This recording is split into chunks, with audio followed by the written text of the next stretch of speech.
இப்போ பார்க்க போகிற டாபிக் என்னென்னா, எது வந்து என்னை வந்து என்னோட கேன்சர் ட்ரீட்மெண்ட்டில் என்னோட சொந்த முடிவு எடுக்க வச்சிச்சு. அதாவது வந்து நான் ஹாஸ்பிட்டல் போனப்போ கீமோதெரப்பி முடிஞ்சிடுச்சு.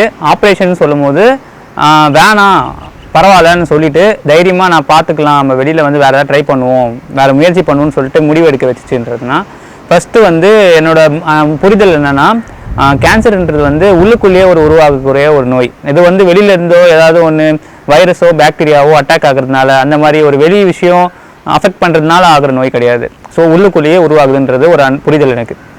அடுத்த விஷயம் என்னென்னா, எப்படின்னா நம்ம செல்லையே வந்து அதுக்கே வந்து தன்னை க்யூர் பண்ணிக்கூடிய ஒரு தன்மை இருக்குது அப்படின்றது வந்து பொதுவாக எல்லாருக்குமே தெரியும். உடம்பு வந்து தன்னை தானே சரி பண்ணிக்கிறதுக்கான தன்மை அதில் இருக்குது. என்ன ப்ராப்ளம்னா, கேன்சரில் வந்து அதுவே நம்மளோட செல்லே நம்மளுக்கு எதிரியாக மாறுது. பட் அதை நம்ம சரி பண்ணோம்னா அதுக்கான நல்ல செல்களுக்கான சக்தி பத்தாததுனால சரி பண்ணுறது கஷ்டமாகுது. அப்போ ஏன் அதை வந்து நம்ம ப்ராப்பரான ஒரு சக்தி கொடுத்து நம்மளுக்கு என்ன தேவையோ அதை கொடுக்கும்போது நல்ல செல்களை வலிமைப்படுத்தினா சரியாகும் அப்படின்றது வந்து நிறைய பேரோட கருத்து. அதுவும் வந்து என் மைண்டில் ரொம்ப பதிஞ்சிருந்தது. அதுவும் இல்லாமல் எந்த டாக்டர் கிட்ட போனாலும் அவங்க சொல்கிறது என்னென்னா, இதுக்கான ப்ராப்பர் ட்ரீட்மெண்ட் இல்லை, இன்னும் ரிசர்ச்சில் ஆராய்ச்சியில் தான் இருக்குது. வெறும் கீமோதெரப்பி, ரேடியேஷன் தெரப்பி, அதுக்கப்புறம் ஆப்ரேஷன், இதுதான் வழி, வேறு எதுவும் வழி கிடையாது அப்படின்னு சொல்லிட்டு இருக்காங்க.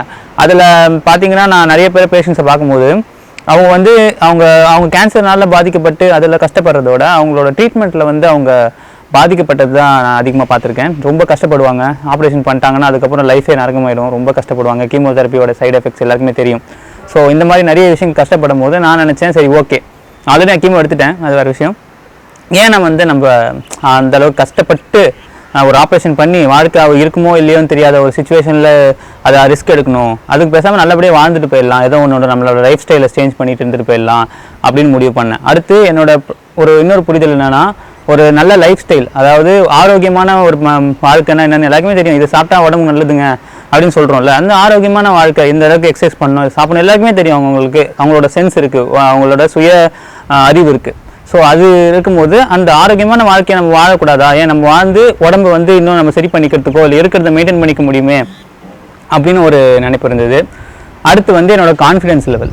நான் வந்து என்ன நினச்சேன்னா, என்னோட எண்ணங்களை மீறி வந்து எனக்கு என் மைண்டில் வந்து அந்த ஒரு விஷயம், இந்த நோயினா வந்து டெத்து தான், அந்த மாதிரி ஒரு விஷயம் வந்து மைண்டில் எனக்கு தோணாமல் நடக்காதுன்றது ஒரு புரிதல்.